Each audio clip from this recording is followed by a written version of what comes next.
Le projet, on l'a travaillé depuis janvier 2008. Jamais qu'on aurait cru voir des gens comme ça dans une salle d'entraînement. Et habituellement, c'est des jeunes qui sont en train, des gens en forme. Là, on arrive là avec une clientèle qui a beaucoup de problèmes de santé. Et ces gens-là, au début, ils ne croyaient pas. Ces gens-là, ils nous disaient, ben non, je suis bien trop malade pour m'entraîner. J'ai dit, je peux pas être là, je peux pas aller là. L'intégration était super bien. Puis comme modèle de prestation, je crois que c'est le futur.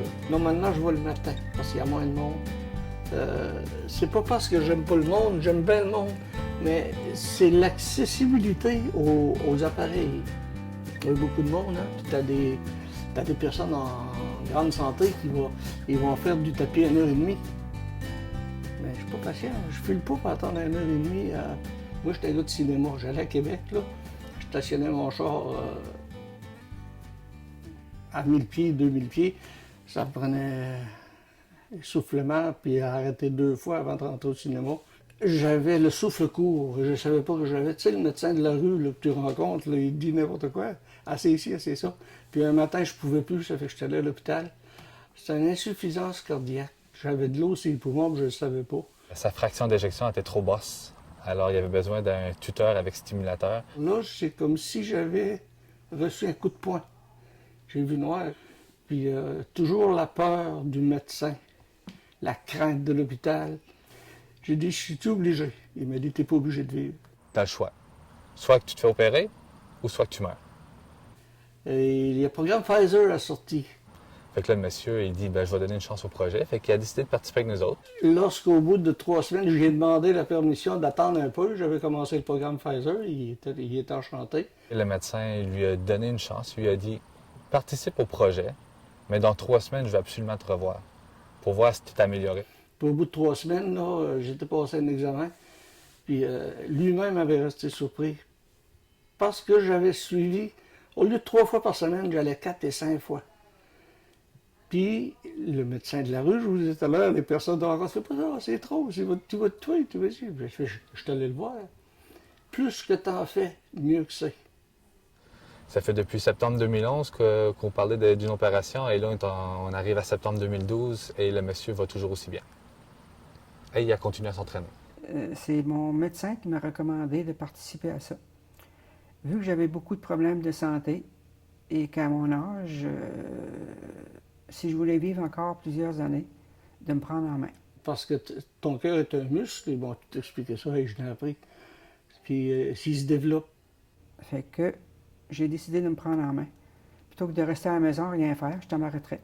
Ce projet-là de maladie chronique diminue les consultations à l'urgence et puis les hospitalisations parce que les gens sont mieux traités, donc diabète mieux contrôlé, hypertension mieux contrôlée, cholestérol mieux contrôlé. C'est enfin une approche globale. Donc j'ai toujours été une fervente, une défenseur, si on veut dire, de l'approche globale chez le patient, puis souvent on le fait pas assez. La diète, l'exercice, c'est 2 traitements non pharmacologiques qui sont malheureusement très peu employés en médecine actuellement parce qu'on n'a pas les ressources nécessaires pour le faire. L'ancienne façon de faire, c'était beaucoup du travail qui était fait en silo. Il y avait plusieurs intervenants par dossier. Puis, de un, les intervenants ne savaient même pas qu'il y avait probablement d'autres intervenants. Ça arrivait souvent qu'il y avait 2 infirmières pour un client. Quand tu as 2 personnes pour un client, déjà là, on est perdant sur le terrain. Alors, ça, c'était un gros problème. Le travail en silo puis le dédoublement des tâches. Ce qui arrive avec le projet Pfizer, c'est que nous, on travaille en interdisciplinarité. On a une équipe qui suit le patient.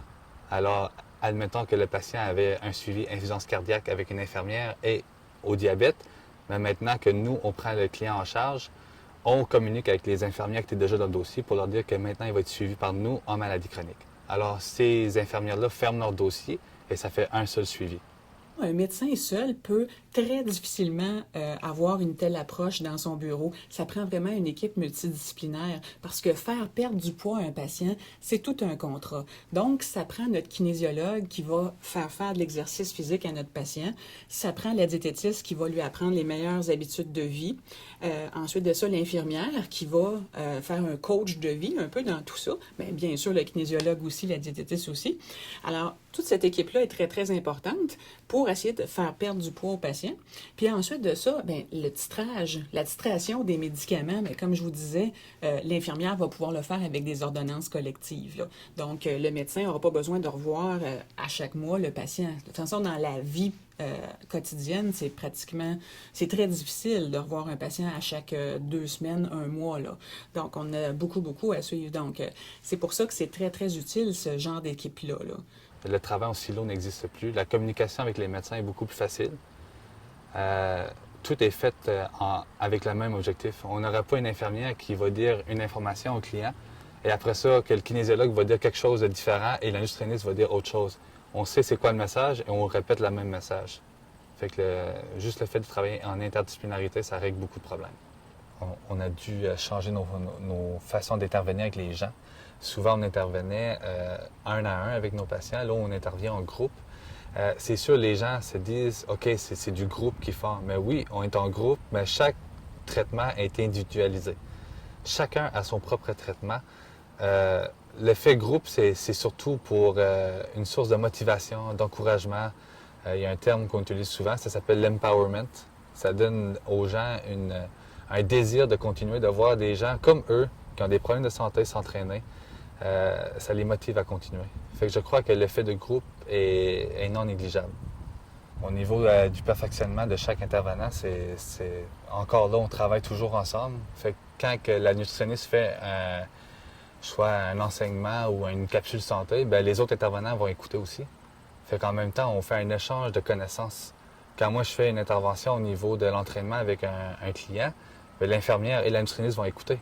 Fait qu'ils vont apprendre, eux autres aussi. Et moi, j'ai mis un programme dans mon ordinateur. Puis tous les jours, je prenais mon diabète 2 fois par jour et la pression 2 fois par jour, puis je transférais ça au CLSC.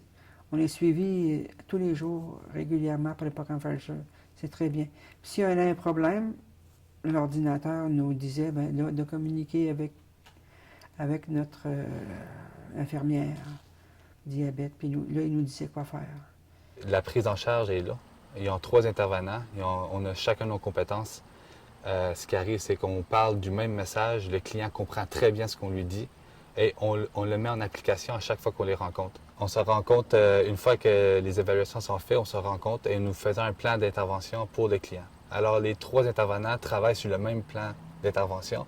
C'est un traitement unilatéral parce qu'on veut tous les mêmes objectifs. Les gens sont suivis étroitement. On leur donne beaucoup d'informations. On fait des capsules santé à chaque rencontre. Et de toute façon, l'équipe est toujours là pour les rencontrer. Alors, ils ont la chance de nous jaser 2 fois semaine, nous parler de leurs problèmes. Ça nous donne un meilleur lien avec le client. Et de plus, le fait de les voir 2 fois semaine, ça les aide à adhérer au traitement. C'est ça. Tous ces maillons de la chaîne-là sont importants. C'est à quel point ça nous aide comme médecins à intervenir pour le traitement de notre patient. Parce que tout seul, ça serait très difficile, là. On ne peut pas y arriver, là, parce qu'on ne peut pas aller chez le patient et dire « ben viens-t'en, on va aller prendre une marche ». Tu sais, ça ne marchera pas, là. Fait que c'est très important d'avoir notre équipe autour, là. Ouais. J'ai décidé de faire du gym. J'ai participé au programme Pfizer pendant 3 mois. J'adore ça. Après ça, ils nous ont demandé si on voulait continuer. Fait que j'ai décidé de continuer. Il va y avoir 1 an en septembre et je vais renouveler mon contrat encore pour 1 an. Je ne vais pas lâcher. J'ai décidé de me prendre en main. La santé, c'est la chose la plus précieuse qu'on a dans la vie. Parce qu'avant, j'avais pas d'énergie. Je me sentais tout le temps fatiguée. Puis, tu sais, j'étais, comment je te dirais bien ça, pas, tu sais, comme molle, pas d'entrain, pas rien, tu sais. Parce que des fois, on ne les sent pas, ces maladies-là. Le cholestérol élevé, on ne le sent pas non plus. C'est juste les effets, les plaques de gras qui se créent qu'éventuellement, on va sentir sous forme de maladie. Mais ça aussi, le patient doit comprendre pourquoi il doit prendre un médicament. Puis c'est difficile, des fois, d'y faire comprendre ça dans un bureau de médecin en quelques minutes. Pourquoi, à quel point c'est important de prendre sa pilule pour le cholestérol. Il y en a beaucoup qui, finalement, en sortant du bureau du médecin, ne la prendront pas. Donc, ça aussi, c'est un facteur déterminant. Il faut faire de l'enseignement aux patients. Puis il faut le rendre responsable de sa santé, puis il faut le rendre motivé. Donc, c'est ça la clé, finalement, là, ouais. J'allais déjeuner au restaurant tous les dimanches. Je vais une fois, très rarement maintenant. J'allais tous les mercredis au Subway, déjeuner au Subway. Je ne vais plus. Cette heure, on allait manger au restaurant tous les jeudis. Je ne vois plus non plus. Une fois, peut-être 2 mois. Puis cette heure, la liqueur, j'en buvais à tous les repas. J'en bois plus. Puis un verre de temps en temps. La fin de semaine, je me permets un verre de liqueur et un petit chip. Manger des chips régulièrement aussi. J'ai tout arrêté ça. Fait que les patients se sentent mieux, se sentent plus en contrôle, et puis automatiquement aussi l'entraînement physique leur apporte un bien-être finalement qu'on ne remarquait pas auparavant. T'sais, ils sont moins fatigués, sont beaucoup plus souriants. Non, c'est vraiment intéressant, là. Je me sens bien. Je me sens bien, puis même mon médecin, j'étais voir mon médecin, il fait à peu près 1 mois, là, puis elle m'a dit que Marie-Paul, ça fait longtemps que je te soigne, puis jamais de ma vie j'aurais pensé que tu aurais fait ce que tu fais là présentement. Elle était très, très contente, puis ma santé, ça va bien. Les proches, c'est moins un fardeau pour eux aussi, à un moment donné, quand le patient vieillit en santé. Donc, patient qui reste autonome à la maison. Donc, tout le monde y gagne, finalement, le patient tout d'abord, mais les proches, la société au grand complet. Pour voir des effets bénéfiques, ça arrive assez rapidement, je dirais. Ça m'a surpris, moi aussi. On est capable de voir en dedans de seulement 2 semaines déjà une amélioration au niveau des connaissances et des capacités des gens. 2 semaines, c'est pas beaucoup, c'est juste 4 rencontres d'environ 1h30 chaque. Fait qu'on voit de grosses améliorations rapidement. Les patients sont vraiment contents de prendre en charge leur santé. C'est ça qui est beau là-dedans. C'est qu'ils deviennent finalement proactifs au lieu d'être passifs. Donc, proactifs, prennent leur santé en charge. Tu vas ou tu peux pas y aller, tu veux pas y aller, c'est toi qui vas être puni. Tu penses même plus à ça. Les gens, par la suite, grâce au suivi intensif, continuent de s'entraîner, continuent leurs bonnes habitudes de vie, mangent bien, mangent mieux, nous contactent dès qu'il y a un problème. Fait que le lien de confiance, il est là. Fait que même après les 12 semaines de suivi, on reste disponible pour notre clientèle. Au besoin, quand ils veulent nous voir, ils peuvent venir nous voir. Ils savent qu'on est au gym 2 fois semaine. Tout ce qu'ils ont à faire, c'est rentrer dans la porte et nous demander une consultation. Et pas besoin d'appeler de secrétaire, pas de rendez-vous. Quand on a le temps, on vous voit et on s'occupe de vous. Alors, je crois que le projet est là pour rester. Et si possible, on aimerait l'exporter dans d'autres régions comme la nôtre. Au point de vue économique, je pense que notre système devrait avoir des coûts moindres que l'ancien système. Comme je disais tantôt, un suivi pour avoir 2-3 infirmières dans le même dossier, ça coûte quand même cher. Tandis que là, on a une équipe qui suit des gens sur une longue période. Ensuite, on leur apprend à prendre soin de leur santé. Fait que normalement, ils deviennent beaucoup plus autonomes. Ils ont moins besoin d'aller à l'urgence. Ils ont moins besoin d'être hospitalisés. Normalement, au niveau des coûts, c'est énorme. On en sauve beaucoup.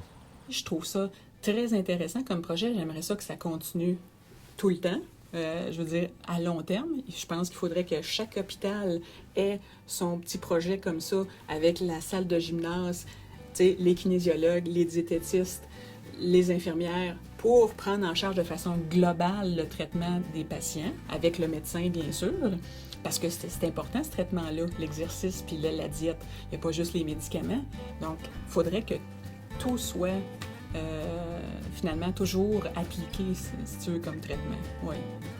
J'ai eu peur. J'ai dit, ah là, je finis. C'est la grosse panique. Ils m'ont envoyé au nucléaire, ils m'ont fait faire des exercices pas durs, là, des bicycles juste le dos. Puis il m'a dit, j'ai une bonne nouvelle, tu n'auras pas besoin de défibrillateur, ton cœur a pris 15 %. C'est comme si j'avais acheté de la vie. De faire les exercices, les efforts qu'avant que je ne faisais pas, que maintenant je fais, c'est pour moi, c'est très bien. Si je veux vivre encore plusieurs années, j'ai pas le choix de m'occuper de ma santé. Puis c'est ma priorité.